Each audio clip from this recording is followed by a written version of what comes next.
দেখ দিদি, এই ট্যাটুটা দেখ। সেদিন রাতে যে ছেলেটা আমার সাথে নোংরা আচরণ করতে এসেছিল তার হাতে আর রণজয়ের হাতে এক্স্যাক্টলি এই একই ট্যাটু ছিল, হাতের একই জায়গায়। আমি মিলিয়ে দেখেছি।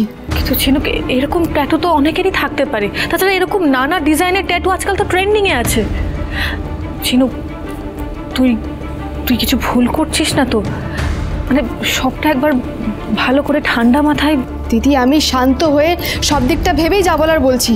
প্রথমে আমিও ভেবেছিলাম যে এরকম ট্যাটু তো অনেকের হাতেই থাকতে পারে, কিন্তু তারপর যখন আজ আমি রণজয়ের গলায় একটা লকেট দেখলাম, আর এই দেখ, এই একই লকেট আমি সেই ছেলেটির গাড়ির ভেতর থেকে পেয়েছি। এবার তুই বল, এই সবটা কাকতালীয় কি করে হতে পারে? এটা তুই কিভাবে পেলি ঝিনুক? আসলে আশুতোষ বাবু ওই ছেলেটির গাড়ির খোঁজ পেয়েছিলেন। আমি ওনার সাথেই গাড়িটা ইন্সপেক্ট করতে গেছিলাম, আর সেখানে গাড়ির ভেতর থেকে এই লকেটটা আমি পেয়েছি।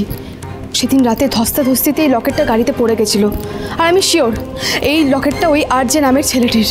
আর আজ রণজয়ের গলায় আমি এই একই রকমের লকেট দেখেছি। দুজন মানুষের ট্যাটু, পছন্দের একই রকমের লকেট, এই সব কিছু কাকতালীয় কী করে হতে পারে দিদি? ওই রণজয়ই আসলে আরজে, ওই আমার ক্ষতি করার চেষ্টা করেছিল।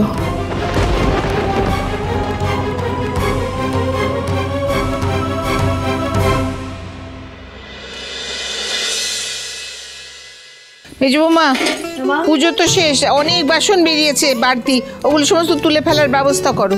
হ্যাঁ তাই করছি মা, বাকি বাসনগুলো শিলাকে দিয়ে মাজিয়ে ফেলবে। হ্যাঁ চল চল। বলছি আমাকে এবার বেরোতে হবে, একটা দরকারি কাজ আছে। এক্ষুনি?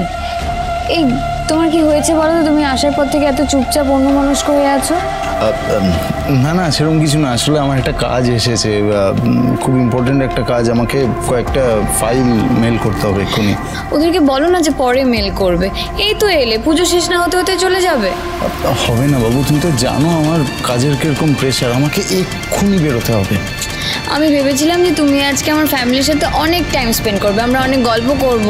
হ্যাঁ করবো তো, গল্প করবো, টাইম স্পেন্ড করবো, কিন্তু আজকে না, অন্য একদিন প্লিজ একটু বোঝো। ঠিক আছে যাও, তুমি গিয়ে কাজ করো, কারণ আমার থেকে বেশি তোমার কাজটা ইম্পর্টেন্ট। যাও।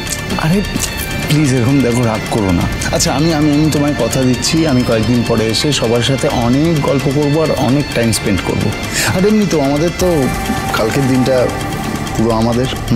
আমরা প্রথমে একটা লং ড্রাইভে যাব, আর তারপরে ওখান থেকে সোজা তোমার ফেভারিট ক্যাফেতে। ঠিক তো? একদম পাক্কা প্রমিস? পাক্কা প্রমিস।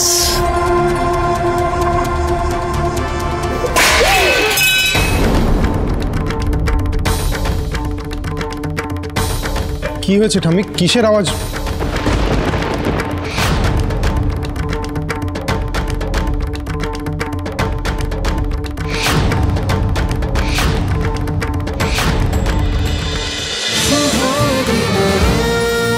শুভ বিবাহ সোম থেকে রবি প্রতিদিন রাত 10:30টায় স্টার জলসায় ও জিও হটস্টারে।